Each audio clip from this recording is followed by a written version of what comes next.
अगर हम India and Sri Lanka के रिलेशंस की बात करें, सो इसके ट्रेसेस हमें माइथोलॉजिकल स्टोरीज में मिलते हैं, लाइक एपिक लाइक रामायणा, जिसमें कि लॉर्ड रामा और रावणा का जिक्र होता है। इसके बाद अगर हम बात करें तो सम्राट अशोक ने बुद्धिज्म को स्प्रेड करने के लिए अपने पुत्र, अपने बेटा और बेटी महेंद्र और संघमित्रा को श्रीलंका भेजा।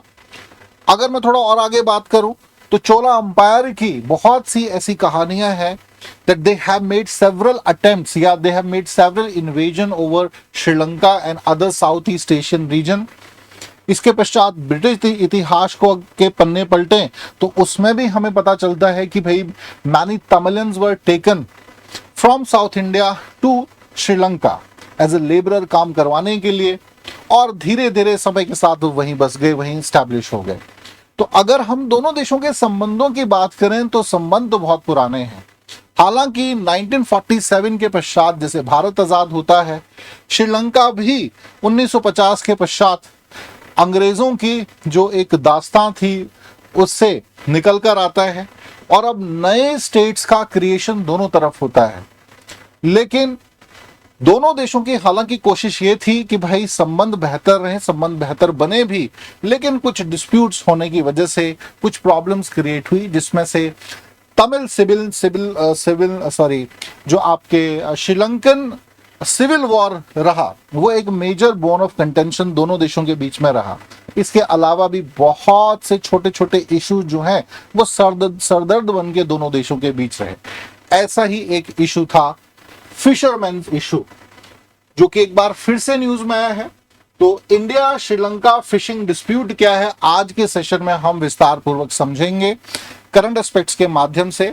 सो hello everybody, welcome to success tree Himachal. आज के सेशन में हम डिस्कस करने वाले हैं एक बहुत ही इंपॉर्टेंट टॉपिक को, क्योंकि अभी रिसेंटली चर्चा में रहा है, न्यूज में रहा है, तो ये जानना हमारे लिए जरूरी है कि ये फिशिंग या फिशरमैन डिस्प्यूट है क्या भारत और श्रीलंका के बीच में।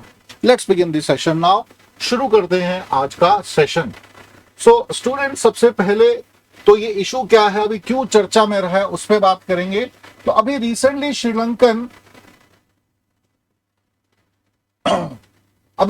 श्रीलंकन नेवी ने भारतीय फिशरमैन्स को पल्क वे में अरेस्ट किया है, स्पेशली श्रीलंकन वाटर साइड जो है वहां से इंडियन फिशरमैन्स को अरेस्ट किया है। और अगर हम डिकेडल इसमें फिशरमैन की ग्रोथ देखें, ग्रोथ तो क्या ही शब्द यूज करेंगे यहाँ पे, फिशरमैन्स को अरेस्ट किया गया तो ये नंबर 500 को पार कर चुका है। 2014 से 24 के बीच 787 अरेस्ट श्रीलंका ने किए हैं, इंडियन जो फिशरमैन्स हैं उनको अरेस्ट किया है। और ये लंबे समय से लंबित इशू है।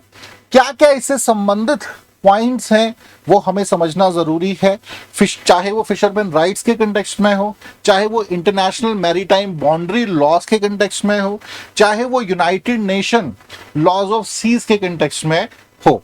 इन सभी एस्पेक्ट्स को अब हम एक एक करके डिस्कस करेंगे। नाउ क्योंकि इशू पल्क वे में हुआ है तो पल्क वे है कहां और क्या है ये भी जानना आपके लिए उतना ही जरूरी हो जाता है। सो पल्क वे क्या है, narrow water body between South India and northern Sri Lanka.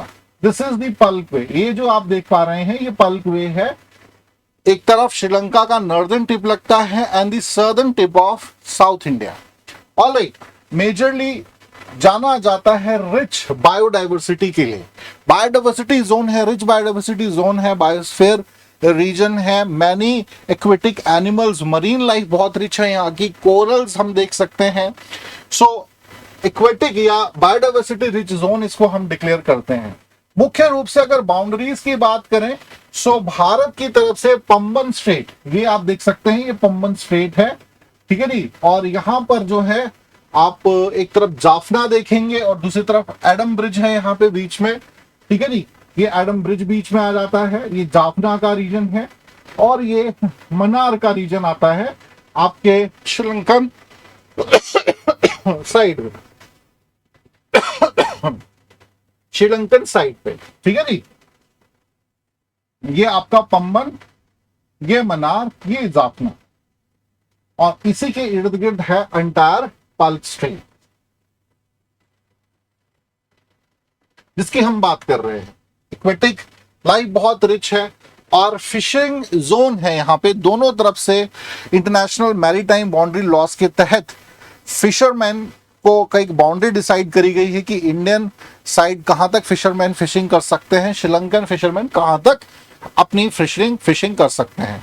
But अक्सर ये देखा जाता है due to ignorance maritime fisherman cross their territories और एक दूसरे की टेरिटरी में चले जाते हैं और फिर उनको अरेस्ट कर लिया जाता है, सालों साल जेलों में सड़ते हैं।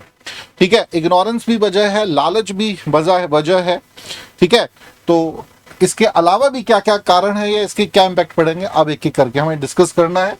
सो over fishing and bottom trawling भी एक कारण है, बिकॉज इंडियन की तरफ देखेंगे भारत की साइड तो भाई कोस्टल लाइन ज्यादा है ना, और टूरिस्ट भी आता है, हालांकि श्रीलंका में भी आता है। कंजप्शन ऑफ फिश या इक्वेटिक एनिमल ज्यादा है भारत की तरफ, तो निश्चित रूप से डिमांड ऑफ फिशेस भी ज्यादा है।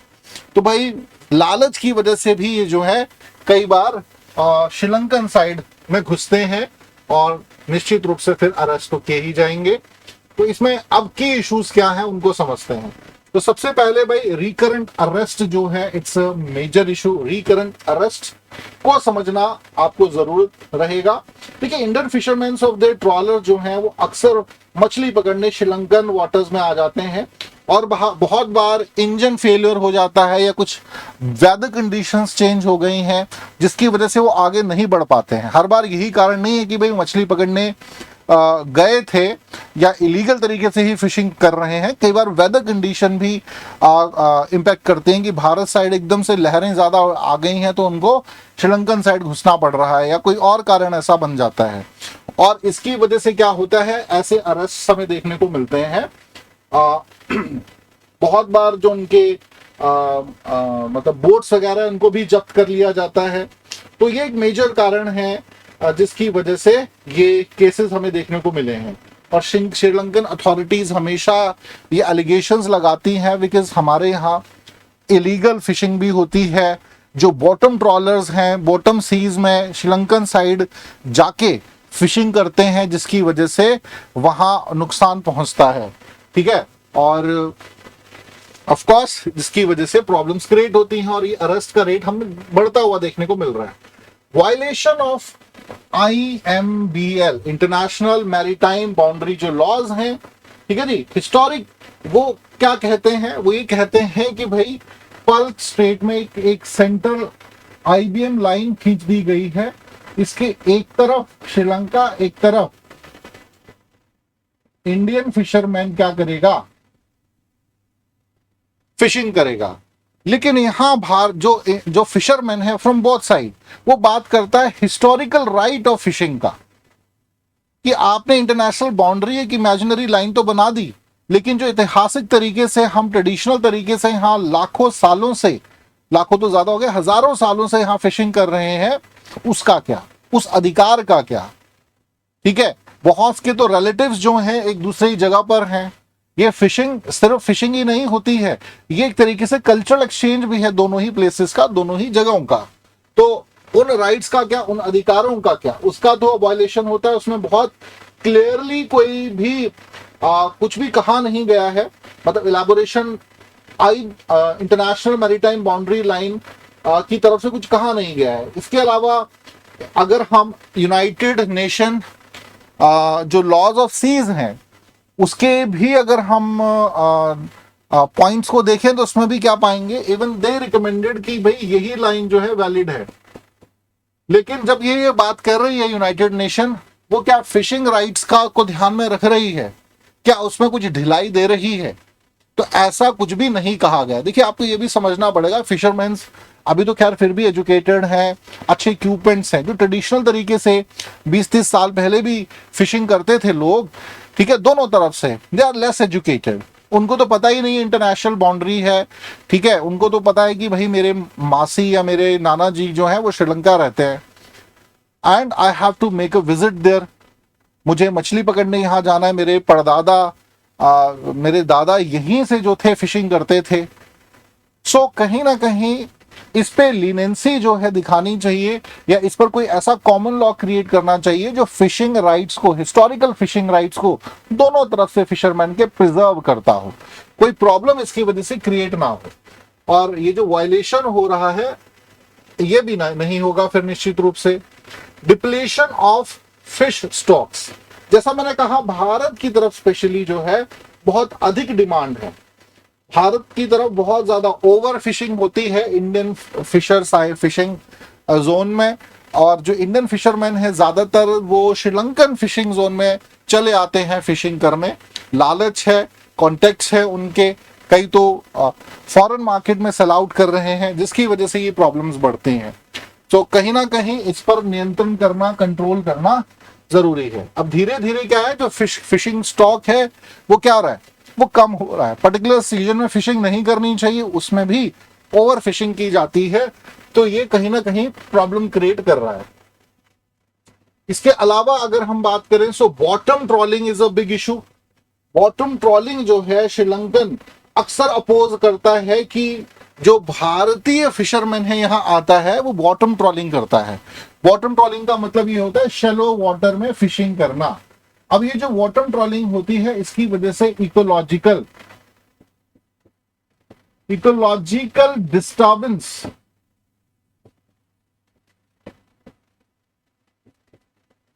इकोलॉजिकल डिस्टर्बेंस होती है, मरीन लाइफ इससे डिस्टर्ब होती है। बॉटम ट्रॉलिंग से जनरली हम क्या देखते हैं, जो कोरल्स हैं स्टूडेंट्स, ये भी डिस्ट्रॉयड होते हैं, ठीक है ना, क्योंकि बॉटम ट्रॉलिंग होगी उससे क्या होगा, जो कोरल्स हैं वो भी डिस्टर्ब होंगे, जिससे एंटायर मरीन लाइफ जो है कहीं ना कहीं प्रभावित होती है, और निश्चित रूप से इसका नुकसान तो श्रीलंका को ही देखना पड़ेगा, झेलना पड़ेगा।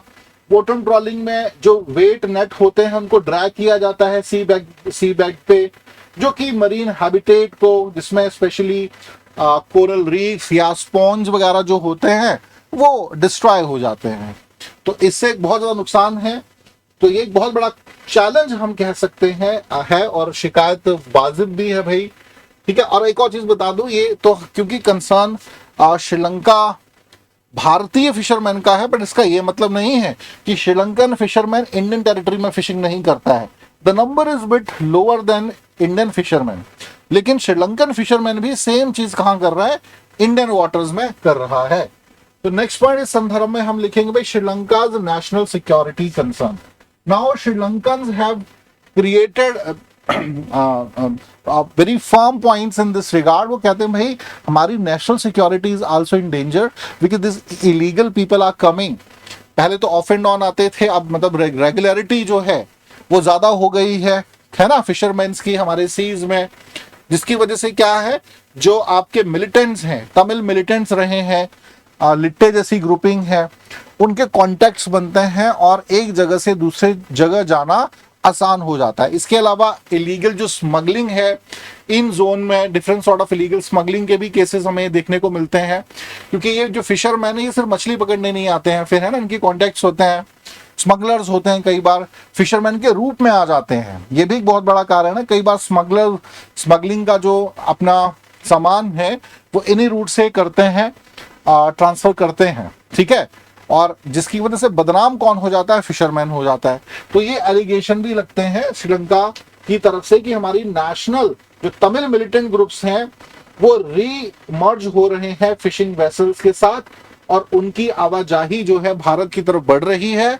आने वाले समय में हमारे लिए प्रॉब्लम कर सकते हैं, जैसे कि भाई हथियार वगैरह ला सकते हैं भारत से आसानी से, है ना, या यहाँ से कोई जो नाम है यहाँ पे स्मगलर्स हैं या तमिल मिलिटेंट्स हैं जिनको श्रीलंकन पुलिस ढूंढ रही है, फोर्सेस ढूंढ रही है, वो यहाँ से इन रूट से आसानी से भाग सकते हैं श्रीलंका से। So national security concern Sri Lanka ने जाहिर किए हैं इस संदर्भ में। नेक्स्ट है कच्चा तीवू आइलैंड डिस्प्यूट। कच्चा तीवू आइलैंड के विषय में अगर आपने पढ़ा हो तो बड़ा इंपॉर्टेंट है।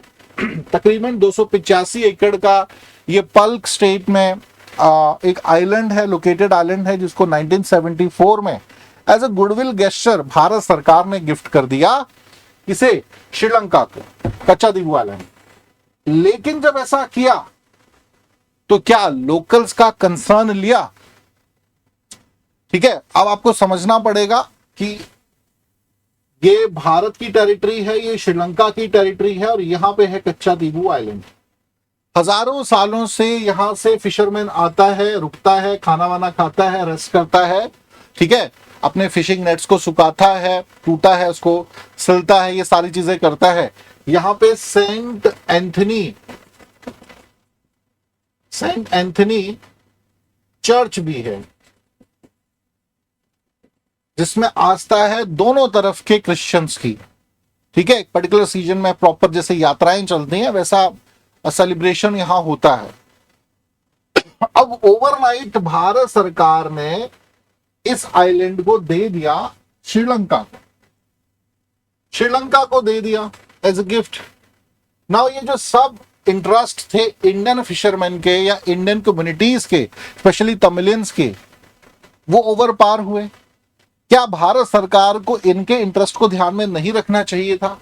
निश्चित रूप से रखना चाहिए था। तो ये जो एक डिस्प्यूट है ये अभी भी लंबित है और इसका कहीं ना कहीं जो साउथ हमारे तमिल भाई हैं वो इसका विरोध करते हैं। अब तो सरकार ने भी वहां की गवर्नमेंट्स ने भी इस मुद्दे को उठाया है कि भाई ये जो डिसीजन आपने लिया था ये गलत था। The concerns of the local must be taken whenever a national decision like this can be done. So ये कहीं ना कहीं इनके इंटरेस्ट के साथ एक गलत, हम कहते हैं कि कच्चादीव आइलैंड के कंटेक्स्ट में हुआ है, ठीक है जी। सो निश्चित रूप से अब क्या है भाई, अब अगर आपको कच्चादीव आइलैंड जाना है फिशरमैन को specially, they have to take the special permission. तो स्टिल प्रॉब्लम्स हैं यहाँ पर, लेकिन हाँ अब क्या किया जा सकता है, what can be done can not be undone. But yes, ये कुछ की इश्यूज हैं दोनों देशों के बीच में, स्पेशली फिशरमैन्स के संदर्भ में। सो आई होप स्टूडेंट अच्छे से आपको ये टॉपिक समझ आया हो। इंटरनेशनल रिलेशंस में ऐसे ही इंटरेस्टिंग टॉपिक्स को हम आगे भी डिस्कस करते रहेंगे। और अगर आपने तैयारी अच्छे से करनी है अपने सिविल सर्विसेज एग्जाम की, तो इन सेशंस को कॉन्स्टेंटली फॉलो करिए, अच्छे से पढ़ाई करोगे so definitely you will test the fruit. अगर हाफ हार्टेड प्रेपरेशन या तैयारी रहेगी तो फिर जो है रिजल्ट भूल जाइए, अच्छे रिजल्ट कभी भी नहीं मिल पाएंगे। तो ये बड़ा जरूरी है स्टूडेंट इन सेशन को कॉन्स्टेंटली अटेंड करना, देखना। चलिए student, now time to stop the session. Thank you so much joining us today.